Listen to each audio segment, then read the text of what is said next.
সদস্যরা মন্ত্রীবৃন্দরা আজকে প্রেস ক্লাবের সামনে অবস্থান করছি। এর বিষয়বস্তু সম্পর্কে ইতিমধ্যে আপনারা অবগত হয়ে গেছেন।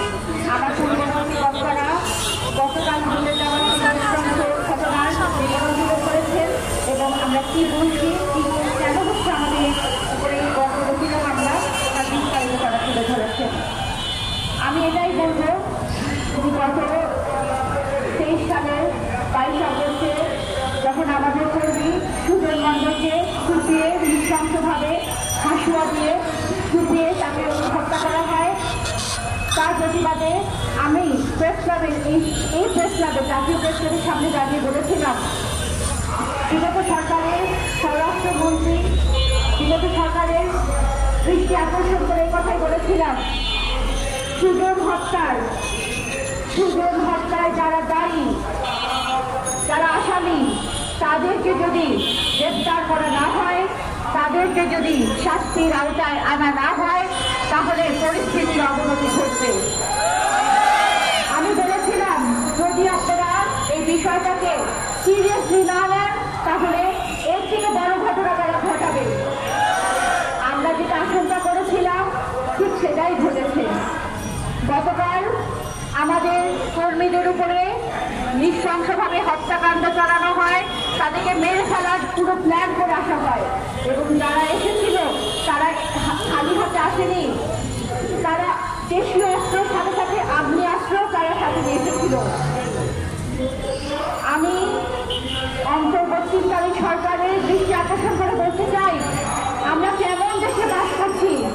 এটা কেমন দেশ যেই দেশে মানুষের জানমালের নিরাপত্তা নাই, ন্যূনতম নিরাপত্তা নাই, যে দেশে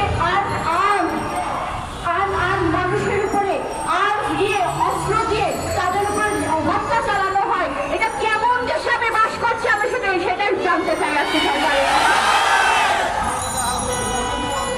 আপনারা জানেন হিজবুত তাওহীদ একটি আইন মান্যকারী সংগঠন। গত 30 বছর ধরে আমরা বাংলার মাটিতে নিজের অর্থ নিজেদের কষ্টে অর্জিত অর্থ ব্যয় করে মানুষের কল্যাণে মানুষের মাঝে দেশের শান্তি প্রতিষ্ঠা করার জন্য কাজ করে যাচ্ছি। আমরা কখনো আইন ভঙ্গ করিনি, এটা আমাদের গর্বের বিষয়।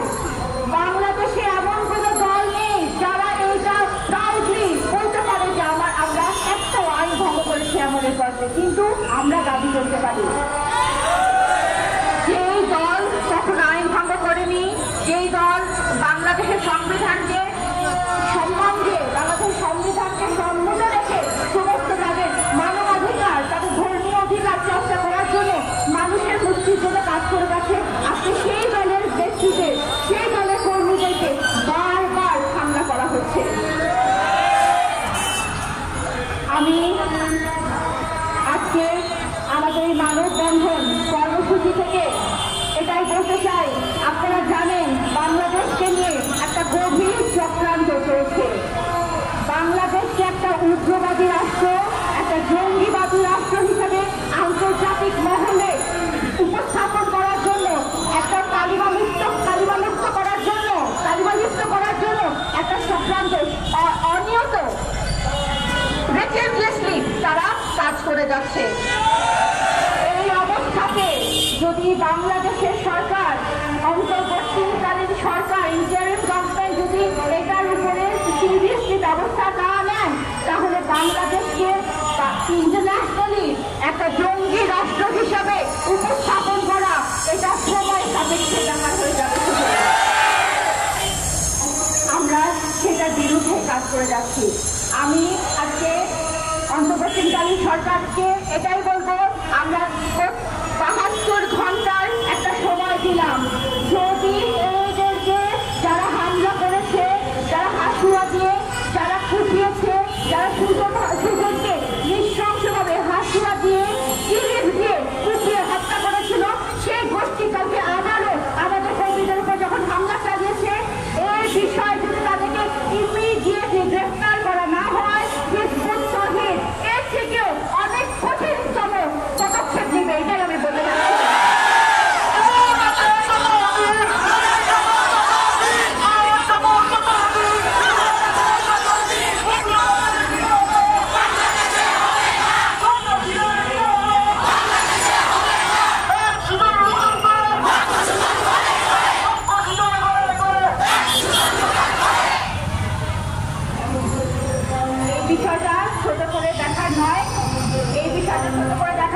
বিষয়টাকে গুরুত্বের সাথে নিবেন, সেটাই আমরা আপনাদের কাছে বারবার বলছি।